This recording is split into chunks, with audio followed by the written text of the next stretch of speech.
ও মা টিফিন দাও তো আমাকে। টিফিন দাঁড়া দিচ্ছি। কি দিয়ে খাবি? রুটি আছে, ডিম সেদ্ধ আছে। কটা দেবো রুটি? দুটো। দুটো? বেগুন ভাজা না, আর পালং শাক দাও আমাকে। পালং শাক করিনি তো, এটা হলো পুঁই শাক।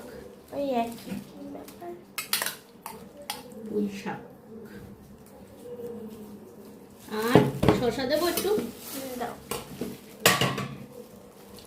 শসা দিয়ে খেলে হেভি লাগে খেতে। এই দেখ, একটা বেগুন ভাজা নে। না, এর মধ্যে কি এনে রেখেছিস সকালবেলা? ও, তোমার একবার টিফিন খাওয়া হয়ে গেছে? হ্যাঁ, তাই আজকে দুটো রুটি। এর মধ্যে জিলাপিও আছে। জিলাপি খাবি? না, তুমি খাও। না, একটা নে তুই। আমি জিলাপি অত মিষ্টি খাই না। এর মধ্যে কি? কচুরি।